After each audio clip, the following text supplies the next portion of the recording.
مری کی بیٹھک کا بہت ذکر ہو رہا ہے اور اس بیٹھک میں رانا ثناء اللہ صاحب یہ کنفرم کرتے ہیں کہ اس نظام کے تسلسل کے حوالے سے فیصلہ ہو چکا کہ 5 سے 10 سال تک اسی تسلسل کو جاری رکھا جائے گا. تو اس خبر میں کس حد تک صداقت معلوم ہوتی ہے آپ؟ بسم اللہ الرحمن الرحیم. بہت شکریہ آپ کا. دیکھیں جہاں تک تعلق ہے رانا صاحب کی، اس طرح سے بہت سارے ہم نے لوگ دیکھے. آپ کو یاد ہوگا چودھری پرویز الہی صدر پرویز مشرف کو 10 سال بلکہ تاحیات جو ہے وہ دیکھنا چاہتے تھے آرمی چیف کے طور پر، لیکن ایسا نہیں ہوا. پھر ہم نے جو ہے وہ ایوب خان صاحب کی کابینہ دیکھی، اس کے اندر بھی رد و بدل ہوتے رہے. اور اسی طریقے سے پھر جب جنرل ضیاء الحق آئے تو ان کے اندر بھی جو ہے وہ بہت ساری تبدیلیاں شورا کبھی ہوئی، کبھی لوگ آئے، کبھی نئے آئے چہرے، کبھی پرانے نکالے گئے. اور اسی طریقے سے پھر پرویز مشرف صاحب کے دور میں بھی ہم نے معاملات دیکھے. لیکن ان سب کے باوجود جو ہے مسئلہ یہاں یہ ہے کہ کیا یہ ہائیبرڈ نظام جو ہے یہ پنپ رہا ہے، کیا یہ جمہوریت کے لیے جو ہے فائدہ مند ہے یا مسلم لیگ کے لیے جو ہے اچھا ہے. دیکھیں بات تو یہ ہے کہ ملک کو فائدہ ہونا چاہیے، اور وہ چاہے کسی بھی صورت ہو. مجھے اس سے غرض نہیں ہے کہ ملک میں کون کیا کر رہا ہے، ہائیبرڈ ہے یا نہیں ہے. ہم نے سلیکٹڈ بھی دیکھ لیے، ہم نے جو ہے الیکٹڈ بھی دیکھ لیے، ہم نے ہر قسم کے ہائیبرڈ بھی دیکھ لیے. اگر ملک میں تعمیر و ترقی ہو رہی ہے تو پھر تو ٹھیک ہے، لیکن لگتا یہ ہے کہ یہ نظام اتنی دیر تک جو ہے قائم رہنا ذرا مشکل لگے گا، خاص طور پہ ایسے وقت میں جب دنیا کے حالات جو ہے وہ تبدیل ہو رہے ہیں. ابھی جو ایس سی او کا اجلاس ہوا، کلامی کے لیے معذرت، رانا ثناء اللہ صاحب ریفر کر رہے ہیں اس ہائیبرڈ رجیم کو 5 سے 10 سال تک، یا کسی پرٹیکولر شخصیت کی بات کرتے ہیں؟ دیکھیں وہ ظاہر ہے پرٹیکولر شخصیت کے ارد گرد ہی معاملات گھومتے ہیں، لیکن جو 10 سال کا کیونکہ ایک اس لیے بولا جاتا ہے کیونکہ جب بھی جو ہے وہ ایک فوج کی طرف سے ذرا مضبوطی ہوتی ہے اور پاکستان میں فوج کا کردار بڑھتا ہے تو اس کے اوپر ظاہر ہے وہ تقریباً عرصہ جو ہے وہ 10 سال تک جو ہے محیط ہوتا ہے.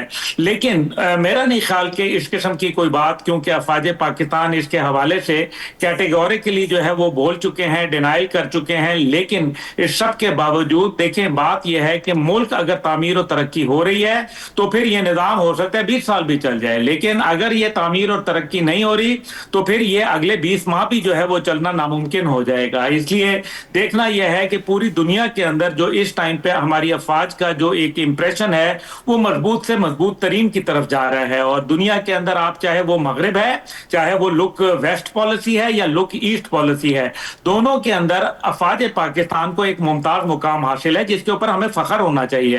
لیکن ساتھ ہی ساتھ یہ ہے کہ ظاہر ہے جب حکومت کے اندر بھی ایک سٹیٹ آف کنفیوژن موجود ہو، ایسے بیانات کیوں دیے جاتے ہیں جس سے کنفیوژن کے اندر اضافہ ہوتا ہے. بہت سارے وزراء، بہت سارے لوگ مجھ سے روزانہ ملتے ہیں اور وہ اپنے مستقبل کے متعلق جو ہے وہ فکر مند ہیں اور ان کو یہ علم نہیں ہے کہ ان کی حکومت کتنے دن چلے گی. اس لیے سٹیٹ آف کنفیوژن جو ہے it leads to a disaster and a kill. اس لیے میرا یہ خیال ہے کہ موجودہ جو نظام ہے، جو بھی نظام آپ ہائیبرڈ کہہ لیں، جو مرضی کہہ لیں، لیکن حقیقت یہ ہے.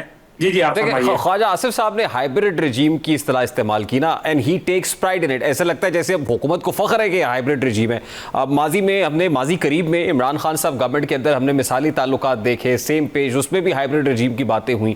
اب پھر رانا ثناء اللہ صاحب 10 سال. تو بات یہ ہے سر کہ کیا ہمارے جو ڈیموکریٹک سسٹم ہے، کوئی بھی جمہوری حکومت، کوئی پارلیمان 5 سے زائد سال تک کے لیے کوئی آئینی گنجائش موجود ہے، یا پھر نکالنی پڑے گی، یا نکالی جائے گی تو یہ ہوگا؟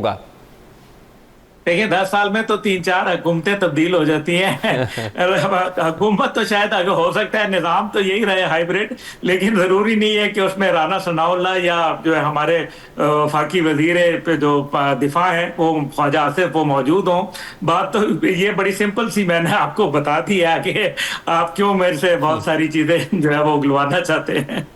نہیں، لیکن ابھی تو یہ لگ رہا ہے نا ان کو، جیسے آپ کو سر یاد ہوگا نا، مطلب اگر ہم اپنی سیاسی تاریخ اٹھا کے دیکھیں تو ذوالفقار علی بھٹو صاحب کو بڑا یقین تھا کہ ان کی کرسی بڑی مضبوط ہے، پھر وہ کرسی ہلا دی گئی تھی. پھر ایون ان کی جو صاحبزادی ہے محترمہ شہید بے نظیر بھٹو صاحبہ، وہ یہ کہتی تھی کہ وہ بڑی مضبوط وزیر اعظم ہے.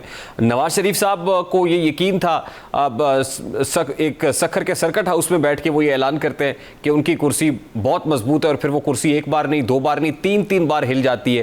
عمران خان صاحب یہ کہتے ہیں کہ ان سے زیادہ مضبوط وزیر اعظم ملک کی سیاسی تاریخ کے اندر نہیں آیا. وہ کتنا مضبوط تھا وہ بھی ہم نے دیکھ لیا. اب جب یہ حکم ہے تو یہ دیکھ رہا ہوں کہ اتنے زیرک سیاستدان ہیں جو ملک کی سیاسی تاریخ کو بھی اچھے طریقے سے جانتے ہیں, مشاہدہ بھی ہے. رانا ثناء اللہ صاحب جیسا بندہ یہ کہہ رہا ہے, خواجہ آصف صاحب جیسا سیزنڈ پولیٹیشین ایسی باتیں کریں, تو پھر ہم یہ سوچنے پہ مجبور ہو جاتے ہیں کہ کچھ تو ہے جس کی پردہ داری دال میں کچھ تو کھالا ہے.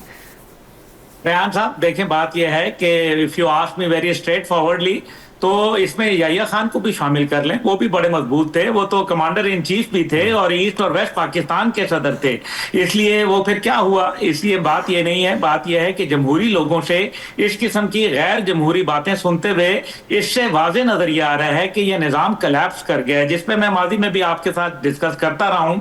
یہ نظام کلیپس کر گیا ہے, اس میں کسی رانا ثناء صاحب کی یا کسی فرد واحد کا کوئی قصور نہیں ہے. یہ جب نظام جس کرسی کے اوپر کھڑا ہوا ہے, اس کرسی کے اندر, اس نظام کی کرسی کے اندر, اس کے پایوں کے اندر جو ہے دیمک لگ گئی ہے, کھوکھلے ہو چکے ہیں, اور یہ کسی ٹائم پہ بھی دھڑام سے گر پڑے گا. اس بات کو تو آپ بھی جانتے ہیں, ماشاءاللہ آپ بڑے سپاہی کے صحافی ہیں.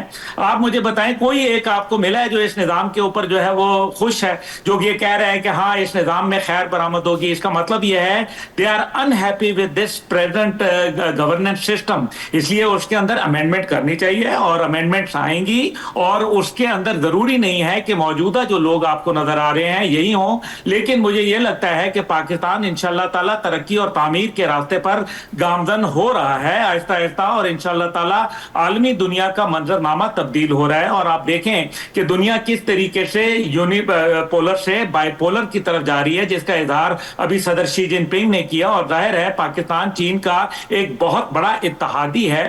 جس طریقے سے ماضی کے اندر امریکہ جب سپر پاور بن رہا تھا تو برطانیہ کا ایک کردار ابھر کے دنیا کے سامنے آیا, اور آج ایک دنیا کے اندر بڑا نام ہے. پاکستان کا مستقبل میں ایک بڑا نام نظر آ رہا ہے, اور اسی وجہ سے ہمارے فیلڈ مارشل صاحب, چاہے وہ سعودی عرب ہو, چاہے وہ چین ہو, یا امریکہ ہو, یا دیگر ممالک ہوں, ایران کے صدر ہوں, تو ہمیں نظر یہ آتا ہے کہ فیلڈ مارشل صاحب کو ایک خاص مقام جو کہ انہوں نے خود اپنی جو قابلیت سے حاصل کیا ہے وہ ان کو دنیا ایکنالج کر رہی ہے. ابھی مرد آہن کا جو نام دیا گیا وہ کیوں دیا گیا؟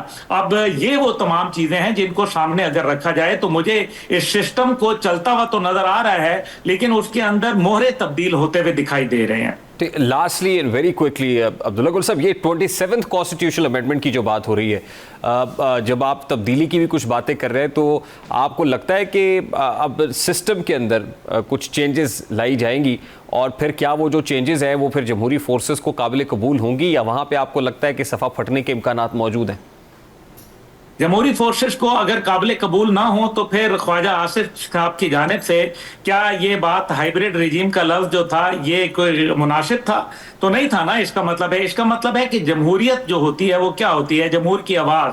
اور اگر عوام جو ہے وہ ایک سسٹم کے جو ہے وہ خلاف کھڑی ہو گئی ہے, یا اس سسٹم سے فیضیاب نہیں ہو رہی, تو اس وجہ سے اس کے اندر چاہے 27ویں ترمیم آئے, ترمیم آ نہیں رہی, ترمیم آئے گی, اور ترمیم آئے گی, اور اس کے بعد اس میں مزید بھی ترامیم آئیں گی اور تبدیلیاں آئیں گی, کیونکہ پاکستان جو ہے وہ اس طریقے سے فیلڈ گورننس کے ساتھ زیادہ دیر نہیں چل سکتا. مشکلات ہیں, تکالیف ہیں, پریشانیاں ہیں, عام آدمی کو ریلیف نہیں مل رہا, سیاستدانوں کی جو ہے وہ کلا بازیاں ہیں, اور ساتھ ہی ساتھ ناقص فیصلے اور پالیسیاں ہیں, جس کی عکاسی جو ہے موجودہ سیلاب کے اندر آپ نے دیکھ لی. کسی ایک پارٹی کی بات نہیں ہو رہی, آپ نے ماضی کی تمام پارٹیوں کا ذکر کیا, اس کے اندر آپ نے P T I, Muslim league اور پیپل پارٹی اور دیگر جماعتوں کا ذکر کیا, لیکن یہ تمام مل کے جمہوریت کرنے کے باوجود کیا پاکستان کے عام آدمی کی حالت زار بہتر ہوئی یا ابتر ہوئی؟ کیا وجہ ہے کہ حکمرانوں کے اثاثے سے بڑھتے چلے جا رہے ہیں اور عوام کے گرتے چلے جا رہے ہیں؟